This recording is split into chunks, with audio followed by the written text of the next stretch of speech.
എല്ലാവർക്കും നമസ്കാരം. ഇന്ന് നമ്മൾ ഹനുമാൻ ചാലിസയുടെ ചൗപ്പായി തുടങ്ങുകയാണ്. ഒന്നാമത്തെ ചൗപ്പായും രണ്ടാമത്തെ ചൗപ്പായും പറയാമെന്നാണ് വിചാരിക്കുന്നത്. ഇന്ന് ഭഗവാന്റെ സന്നിധിയിലാണ് നിൽക്കുന്നത്. ശ്രീ മൂകാംബികയുടെ സന്നിധിയാണത്. നമുക്ക് ചൗപ്പായിൽ തുടങ്ങാം. ജയ് ഹനുമാൻ ജ്ഞാനഗുണസാഗർ, ജയ് കബീശ തിഹുലോക ഉജാഗർ, രാമദൂത് അതുലിത ബലധാമ, അഞ്ജനിപുത്ര പവനസുതനാമ. ഇതാണ് ആദ്യത്തെ രണ്ട് ചൗപ്പായികൾ. ആദ്യം തുടങ്ങുന്നത് ജയ് ഹനുമാൻ. സാധാരണഗതിയിൽ നമ്മളിത് കേൾക്കുമ്പോൾ നമുക്ക് തോന്നുന്നത് ജയ് ഹനുമാൻ, ഹനുമാൻ ജയിക്കട്ടെ എന്നൊരർത്ഥം മാത്രമാണ്. പക്ഷേ ആ ഹനുമാൻ എന്ന വാക്കിന് ഒരുപാട് ആന്തരികമായ അർത്ഥങ്ങളുണ്ട്. ഒരുപാട് ആധ്യാത്മികമായ അർത്ഥതലങ്ങളുള്ളൊരു വാക്കാണത്. ഹനുമാൻ എന്ന് പറഞ്ഞു കഴിഞ്ഞ് കഴിഞ്ഞാൽ, ഹനു എന്ന് പറഞ്ഞാൽ താടി എന്നാണ് അർത്ഥം, മാൻ എന്ന് പറഞ്ഞാൽ ക്ഷതം എന്നാണ് അർത്ഥം. അപ്പം ഹനുമാൻ്റെ താടിയലിന് ക്ഷതമേറ്റത് കൊണ്ടാണ് അദ്ദേഹത്തെ ഹനുമാൻ എന്ന് പേര് വന്നതെന്ന് നമുക്കറിയാം. പ്രത്യക്ഷത്തിൽ ആ ഒരു അർത്ഥം മാത്രമാണ് നമുക്കറിയാവുന്നത്. എന്നാൽ നമുക്കറിയാം ഒരാളുടെ ഈഗോ, ഒരാളുടെ പ്രൈഡ്, ഒരാളുടെ അഹങ്കാരം, ഇതൊക്കെ റെപ്രസെൻ്റ് ചെയ്യുന്നതിന് ഈ താടിക്കൊരു പ്രധാന പങ്കുണ്ട്. അവർ താടി ഉയർത്തിപ്പിടിക്കുന്നത് ഒരു അഹങ്കാരത്തിൻ്റെ ലക്ഷണമായിട്ടാണ് കാണുന്നത്.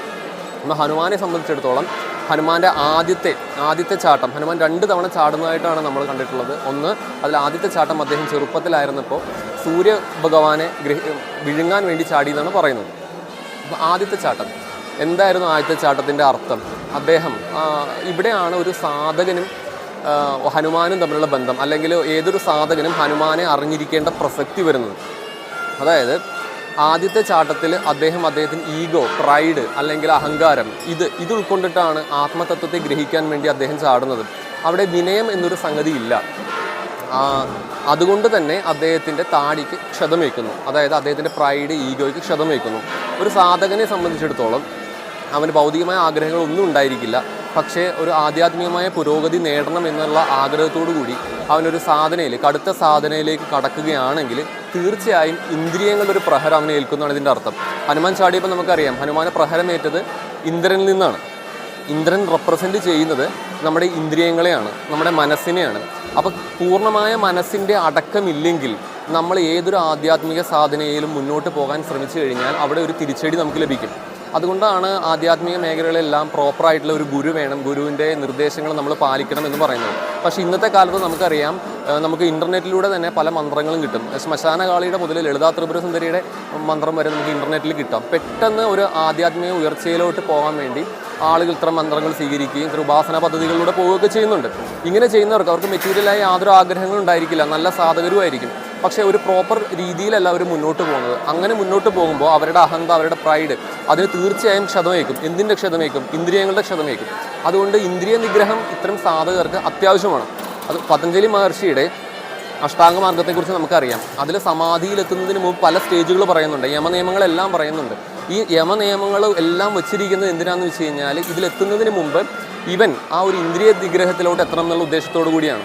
അപ്പോൾ നമ്മുടെ അഹന്ത കൊണ്ട്, നമ്മുടെ പ്രൈഡ് കൊണ്ട്, നമ്മുടെ ഉദ്ദേശം എത്ര നല്ലതാണെങ്കിലും നമ്മൾ ആ ആത്മതത്വത്തെ ഗ്രഹിക്കാൻ അല്ലെങ്കിൽ ഏതെങ്കിലും സാധനയിൽ അല്ലെങ്കിൽ ഏതെങ്കിലും ഉപാസനാ പദ്ധതിയിലോട്ട് പോകുമ്പോൾ കൃത്യമായ നിഷ്ഠയില്ലെങ്കിൽ, അല്ലെങ്കിൽ അതിനു മുമ്പ് തന്നെ ഇന്ദ്രിയങ്ങൾക്ക് അടക്കമില്ലെങ്കിൽ തീർച്ചയായും ഇന്ദ്രിയങ്ങളുടെ പ്രഹരം നമ്മൾ കേൾക്കുകയും നമ്മൾ വീണ് പോവുകയും ചെയ്യും. ഹനുമാനെ സംബന്ധിച്ചിടത്തോളം അദ്ദേഹം ഒരു സാധാരണ മനുഷ്യനായിരുന്നില്ല. അതുകൊണ്ട് തന്നെ അദ്ദേഹത്തിന് അതിന് വളരെ എളുപ്പത്തിൽ അതിൽ നിന്ന് റിട്രീവ് ചെയ്യാൻ സാധിച്ചു. പക്ഷേ എല്ലാവർക്കും അത് സാധിക്കണമെന്നില്ല.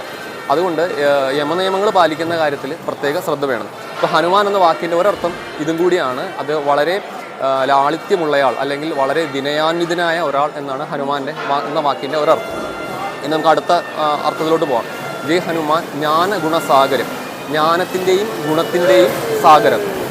ഇവിടെ ജ്ഞാനഗുണത്തിൻ്റെ സാഗരം എന്നും ചിലർ പറയാറുണ്ട്. അതായത് ജ്ഞാനമാകുന്ന ഗുണത്തിൻ്റെ സാഗരമാണ് ഹനുമാൻ. പക്ഷേ അതിനേക്കാളേറെ ജ്ഞാനത്തിൻ്റെയും ഗുണത്തിൻ്റെയും സാഗരം എന്ന് പറയുന്നതാണ് നല്ലത്. കാര്യം ജ്ഞാനം എന്ന് പറയുന്നത് പൂർണ്ണമായിട്ടും ആധ്യാത്മികമായി ബന്ധപ്പെട്ടൊരു കാര്യമാണ്. അപ്പോൾ ഹനുമാൻ ഉപാസിക്കുന്ന ഒരാൾക്ക് ജ്ഞാനത്തിൻ്റെ ലബ്ധി ഉണ്ടാകുന്നുണ്ട്. അതുപോലെ ഗുണം എന്ന് പറയുന്നത് പ്യുവർലി മെറ്റീരിയലുമായിട്ട് ബന്ധപ്പെട്ട കാര്യങ്ങളാണ്. അപ്പം ആധ്യാത്മികമായിട്ടും ഭൗതികമായിട്ടുള്ള നേട്ടങ്ങൾക്ക് ഹനുമാൻ സഹായിക്കുന്നു എന്നുള്ളതാണ് നമ്മൾ ഇതിൽ നിന്നും മനസ്സിലാക്കേണ്ടത്. അല്ലെങ്കിൽ അതിൻ്റെ രണ്ടിൻ്റെയും ഒരു ഓഷ്യൻ, ഒരു സാഗരമാണ് ഹനുമാൻ സ്വാമി എന്ന് പറയുന്നത്. അപ്പോൾ ഹനുമാൻ ഉപാസകർക്ക് തീർച്ചയായും ആധ്യാത്മികമായും ഭൗതികമായ നേട്ടങ്ങളുണ്ടാവും. പിന്നെ മറ്റൊരു തലത്തിൽ നോക്കിക്കഴിഞ്ഞാൽ ജ്ഞാനം, ചിലർക്ക് ജ്ഞാനമുണ്ടാവും പക്ഷെ ഗുണമുണ്ടാവില്ല. അത് പറയുന്നത് രാവണനെ ഉദ്ധരിച്ചുകൊണ്ട് പറയാറുണ്ട്. രാവണന് ജ്ഞാനമുണ്ട് പക്ഷെ ഗുണമുണ്ടായിരുന്നില്ല. ഹനുമാൻ സ്വാമിക്കുള്ള പോലെ വിനയമോ ലാളിത്യമോ ശരണാഗതിയോ ഇത്തരം ഗുണങ്ങളൊന്നും രാവണനില്ല. അപ്പം ഗുണമില്ലാത്ത ജ്ഞാനം വൃഥാവിലാണ്. അത്തരം ജ്ഞാനം കൊണ്ട് നാശം മാത്രമേ ഉണ്ടാവുകയുള്ളൂ. അതുകൊണ്ട് ഇവിടെ ഹനുമാൻ സ്വാമി ജ്ഞാനത്തിൻ്റെയും ഗുണത്തിൻ്റെയും സാഗരമായിട്ട് പറഞ്ഞിരിക്കുന്നു. ജയ് ഹനുമാൻ ജ്ഞാനഗുണസാഗര, ജയ് കബീഷ തിഹുലോക ഉജാഗരം. ജയ് കബീഷ, ഇവിടെ ജയ് കബീഷ എന്ന വാക്കിൻ്റെ അർത്ഥമായിട്ട് പറയുന്നത് കവികളുടെ ഈശ്വരൻ ജയിക്കട്ടെ എന്നാണ്. കവി എന്ന വാക്കിന് കുരങ്ങൻ എന്നാണ് നമ്മൾ പറയാറ്. പക്ഷേ ഭാരത സംസ്കാരം അറിയാവുന്നവർക്കറിയാം, നമ്മളിവിടെ മനസ്സിനെ റെപ്രസെൻ്റ് ചെയ്യുന്നത് കവി എന്ന വാക്കുകൊണ്ടാണ്. മനസ്സിനെ കുരങ്ങനായിട്ടാണ് ഉപമിക്കുന്നത്. കബീഷൻ എന്ന് പറഞ്ഞാൽ മാസ്റ്റർ ഓഫ് മൈൻഡ് എന്നാണ് അർത്ഥം. കവികളുടെ രാജാവ് എന്ന് പറയുന്ന സുഗ്രീവനാണ്, കവികളുടെ ഈശ്വരൻ എന്ന് പറയുന്നത് ഹനുമാനാണ്. അപ്പോൾ മാസ്റ്റർ ഓഫ് മൈൻഡ്, അതാണ് കബീഷ എന്ന വാക്കിൻ്റെ അർത്ഥം. അപ്പോൾ ഹനുമാൻ മാസ്റ്റർ ഓഫ് മൈൻഡാണ്. നമ്മൾ ഒരു സാധകനെ സംബന്ധിച്ചിടത്തോളം അവൻ്റെ മൈൻഡിനെയാണ് നമുക്ക് ആദ്യം മാസ്റ്റർ ചെയ്യാൻ കഴിയേണ്ടത്. ജയ് കബീഷ തിഹുലോക ഉജാഗര, അതായത് തിഹുലോക എന്ന് പറഞ്ഞാൽ, തിഹു എന്ന് പറഞ്ഞാൽ 3, ലോക ഉജാഗര എന്ന് പറഞ്ഞാൽ 3 ലോകങ്ങളെയും ഉജാഗരണം ചെയ്യുന്നവൻ, അതായത് പ്രകാശം നൽകുന്നവൻ എന്നാണ് അർത്ഥം.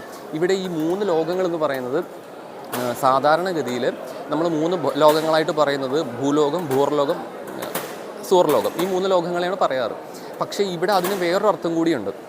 അതായത് നമ്മുടെ ജാഗ്രത അവസ്ഥ, നമ്മുടെ സ്വപ്നാവസ്ഥ, നമ്മുടെ സുഷുപ്താവസ്ഥ, ഈ 3നെയുമാണ് ഇവിടെ 3 ലോകങ്ങളായിട്ട് പറയുന്നത്. ഈ 3 ലോകങ്ങൾക്കും ഉണർവ് നൽകുക എന്ന് പറഞ്ഞാൽ അതിൻ്റെ അർത്ഥം ഒരാൾ ജാഗ്രതയിലും ഉണർന്നിരിക്കുക, ഒരാൾ സ്വപ്നത്തിലും ഉണർന്നിരിക്കുക, ഒരാൾ സുഷുപ്തിയിലും ഉണർന്നിരിക്കുക എന്നതാണ്. ഈ 3 അവസ്ഥയിലും ഉണർന്നിരിക്കുന്നവനെയാണ് തുര്യൻ എന്ന് പറയുന്നത്, അല്ലെങ്കിൽ തുര്യാവസ്ഥ എന്ന് പറയുന്നത് ഇതാണ്. അതായത് ഈ 3 അവസ്ഥയിലും ഇയാൾ ഉണർന്നിരിക്കുകയായിരിക്കും. സ്വപ്നത്തിലും സുഷുപ്തിയിലും ജാഗ്രതയിലും ഉണർന്നിരിക്കുകയായിരിക്കും. അപ്പം ആ ഒരു വെളിച്ചം നൽകുന്നതും കൂടിയാണ് ഈ ഹനുമാൻ എന്ന് പറയുന്നത്.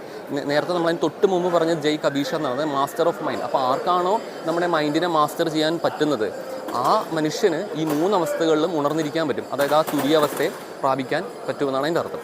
ആദ്യത്തെ ചൗപ്പായുടെ അർത്ഥം ഇതാണ്.